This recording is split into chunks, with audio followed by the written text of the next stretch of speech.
عورت کا شرعی پردہ اور برقع کیسا ہونا چاہیے؟ پردہ عورت کے لیے انعام خداوندی۔ اللہ تعالیٰ نے عورت کو پردہ کرنے کا حکم دیا ہے، جو کہ عورت کے لیے اللہ تعالیٰ کی طرف سے بہت بڑا انعام ہے۔ اسی پردے میں عورت کی عزت ہے، یہی عورت کی حیا کی حفاظت کا ذریعہ ہے۔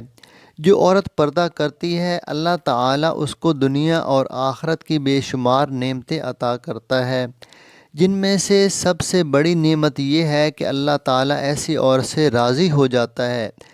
ظاہر ہے کہ ایک مسلمان عورت کے لیے اس سے بڑھ کر نعمت اور خوشی اور کیا ہو سکتی ہے کہ اللہ اس سے راضی ہو جائے۔ عورت سراپا پردہ ہے۔ سنن الترمذی میں ہے، حضور اقدس صلی اللہ علیہ وآلہ وسلم نے ارشاد فرمایا کہ عورت سراپا پردہ ہے، جب وہ نکلتی ہے تو شیطان اس کو جھانکتا ہے، یعنی شیطان کی یہ کوشش ہوتی ہے کہ وہ لوگوں کو اس بات پر ابھارے کہ وہ اس عورت کو دیکھ کر بد نظری اور دیگر گناہوں میں مبتلا ہوں۔ عورت کے لیے افضل اور بہترین جگہ۔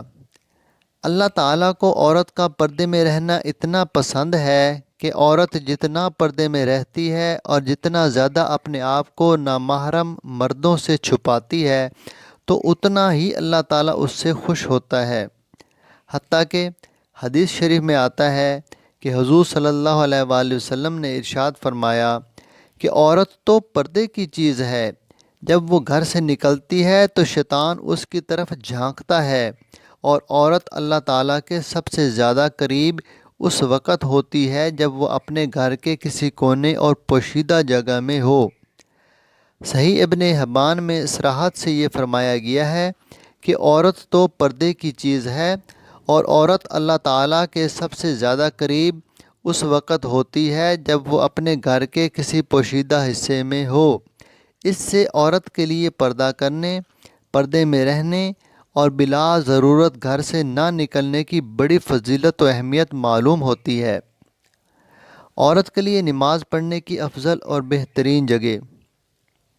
حضور صلی اللہ علیہ وسلم نے ارشاد فرمایا کہ عورت کے لیے صحن میں نماز پڑھنے سے زیادہ افضل یہ ہے کہ وہ کمرے میں نماز پڑھے، اور کمرے میں بھی زیادہ افضل یہ ہے کہ وہ کسی کونے اور پوشیدہ جگہ میں نماز ادا کرے۔ سبحان اللہ! نماز جیسی اہم عبادت میں بھی پردے کا خوب اہتمام کرنے کی فضیلت اس حدیث مبارکہ سے واضح ہو جاتی ہے۔ مرد اور عورت کی نماز میں فرق کی وجہ۔ شریعت نے عورت اور مرد کے مابین نماز کے معاملے میں بھی واضح فرق رکھا ہے، جس کی وجہ سے متعدد مقامات میں عورت کی نماز مرد کی نماز سے مختلف ہے۔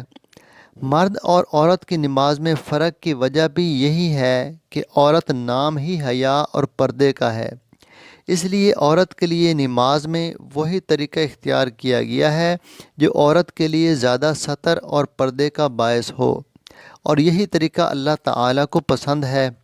جیسا کہ امام محدث بہقی رحمہ اللہ فرماتے ہیں، مرد اور عورت کی نماز میں باہمی فرق کے تمام تر مسائل کی بنیاد ستر اور پردہ ہے، چنانچہ عورت کو نماز میں اسی طریقے کا حکم دیا گیا ہے جو عورت کے لیے زیادہ ستر اور پردے کا باعث ہو۔ دنیا میں نازیبا لباس پہننے پر شدید وعیدیں۔ نمبر 1، حضور اقدس صلی اللہ علیہ وآلہ وسلم نے ارشاد فرمایا کہ 2 جہنمی گروہ ایسے ہیں جن کو میں نے اب تک نہیں دیکھا۔ ایک تو وہ لوگ جن کے پاس گائے کی دم کی طرح کوڑے ہوں گے، جن کے ذریعے وہ لوگوں کو ماریں گے۔ دوسری وہ عورتیں جو لباس پہننے کے باوجود ننگی ہوں گی، نامحرم مردوں کو اپنی طرف مائل کرنے والی ہوں گی اور خود بھی ان کی طرف مائل ہوں گی۔ ان کے سر بختی اونٹوں کے جھکے ہوئے کوہانوں کی طرح ہوں گے۔ ایسی عورتیں جنت میں داخل نہ ہوں گی اور نہ ہی جنت کی خوشبو سونگھیں گی، حالانکہ جنت کی خوشبو تو اتنی دور سے سونگھی جاتی ہے۔ نمبر 2، حضور صلی اللہ علیہ وآلہ وسلم نے ارشاد فرمایا کہ بعض عورتیں دنیا میں تو لباس پہنتی ہوں گی لیکن آخرت میں ننگی ہوں گی۔ لباس پہننے کے باوجود ننگی اور برہنہ ہونے کا مطلب یہ ہے کہ یا تو لباس اس قدر چھوٹا ہوگا کہ اس میں سطر نہ چھپ سکے گا، یا اس قدر چست ہوگا کہ جس سے جسم کی حیت ظاہر ہوگی، یا اس قدر باریک ہوگا کہ جس سے جسم نمایاں ہوتا ہوگا۔ اس لیے اس حدیث میں موجود یہ شدید وعید ان تمام عورتوں کے لیے ہے جو ایسا نامناسب لباس پہنتی ہیں۔ مردوں کی مشابہت اختیار کرنے پر لعنت کی وعید۔ حضور صلی اللہ علیہ وآلہ وسلم نے لعنت فرمائی ہے اس آدمی پر جو عورت جیسا لباس پہنتا ہے، اور اس عورت پر جو مرد جیسا لباس پہنتی ہے۔ بد نظری کا ذریعہ بننے پر لعنت کی وعید۔ حضور صلی اللہ علیہ وآلہ وسلم نے ارشاد فرمایا کہ اللہ کی لعنت ہے بد نظری کرنے والے اور اس عورت پر جو اپنے آپ کو بد نظری کے لیے پیش کرے۔ خوشبو لگا کر نامحرم مردوں کے پاس سے گزرنے پر وعید۔ حضور صلی اللہ علیہ وآلہ وسلم نے ارشاد فرمایا کہ ہر بد نظری کرنے والی آنکھ زناکار ہے، اور جب کوئی عورت خوشبو لگا کر لوگوں کے پاس سے گزرے تو ایسی عورت زناکار ہے۔ ان تمام احادیث مبارکہ اور تفصیلات سے یہ بات اچھی طرح معلوم ہو جاتی ہے کہ اللہ کے نزدیک عورت کے لیے پردہ کرنا کس قدر پسندیدہ اور اہم ہے۔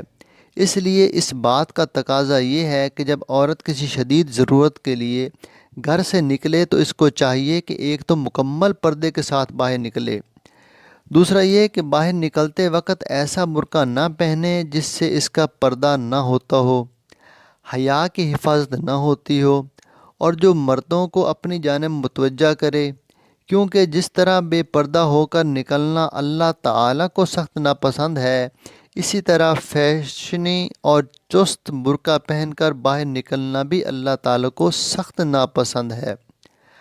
افسوس کہ آج کل بہت سی خواتین زیب و زینت والے فیشنی اور چست برقعے پہنتی ہیں جن سے پردے کا مقصد ہی حاصل نہیں ہوتا۔